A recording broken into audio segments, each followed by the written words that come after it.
Histoire de la femme grue, Tsuru no Ongaeshi.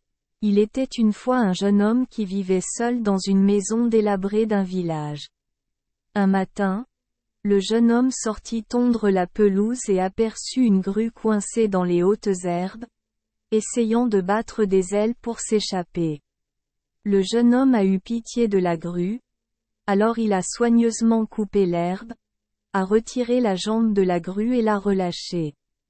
La grue a joyeusement tourné plusieurs fois au-dessus de la tête du garçon puis s'est envolée.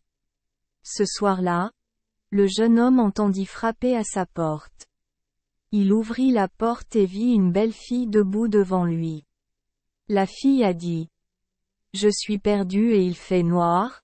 S'il te plaît, laisse-moi dormir ce soir. » Le gentil jeune homme dit: « D'accord. Entrez s'il vous plaît. » Mais le lendemain, et le surlendemain, la jeune fille ne semblait pas vouloir rentrer chez elle.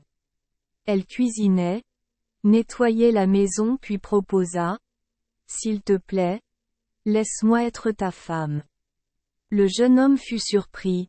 « Tu vois, je vis dans une telle pauvreté, je n'ai même pas de quoi manger tout seul. Comment oserais-je accepter quelqu'un comme toi comme épouse ? » Mais la fille insistait quand même. « C'est bien d'être pauvre.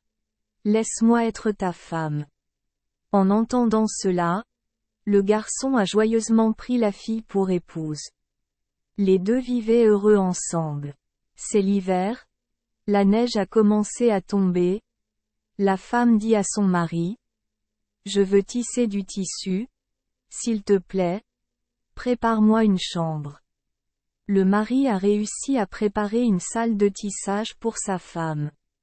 Une fois la chambre terminée, la femme dit: « Promets-moi que lorsque je tisserai, tu ne regarderas pas à l'intérieur. » En disant cela, elle entra dans la pièce, et de l'intérieur vint le cliquetis du métier à tisser. La nuit, elle n'arrêtait pas de tisser, alors son mari se couchait le premier. Le lendemain matin, la femme a donné à son mari un beau tissu, jamais vu auparavant, et lui a dit: « Apportez-le au marché pour le vendre. » Le mari a immédiatement apporté le tissu au marché et l'a vendu pour des milliers de taels. Pour la première fois de sa vie, il avait une si grosse somme d'argent dans sa main. Il était donc extrêmement heureux et rentra rapidement chez lui. La femme a vu son mari si heureux et a immédiatement dit: « Je vais tisser une autre pièce. Souviens-toi de ne pas regarder dans la pièce. » Cela dit, elle retourna dans la salle de tissage et le bruit du métier à tisser retentit de nouveau. Le mari a tenu sa promesse et n'a pas regardé dans la pièce, mais il a pensé: « Je ne lui ai pas acheté de fil. Comment a-t-il pu tisser un si beau tissu ? » Puis il n'a pas pu s'empêcher de jeter un coup d'œil. À l'intérieur de la salle de tissage se trouve une grue. La grue arrache toutes les plumes de ses ailes pour tisser du tissu. Après cela, la femme est sortie de la pièce et a dit: « Je suis la grue que tu as sauvée. J'avais l'intention de terminer le tissage du tissu inachevé, mais vous m'avez regardé et je n'ai pas pu continuer. » Dès qu'elle eut fini de parler, la femme se transforma soudain en grue, volant dans le ciel enneigé d'hiver, faisant 3 tours autour de la tête de son mari en guise de remerciement, puis disparut derrière les montagnes lointaines pour ne jamais revenir.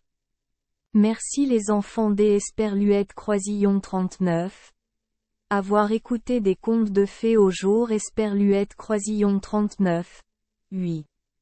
Espérons que les histoires apporteront aux enfants des moments heureux et significatifs. Si vous aimez notre chaîne, veuillez appuyer sur le bouton S Esperluette Croisillon 39. Abonner, pour ne manquer aucune histoire intéressante. Je vous souhaite une bonne nuit de sommeil et de beaux rêves. Rendez-vous dans la prochaine histoire.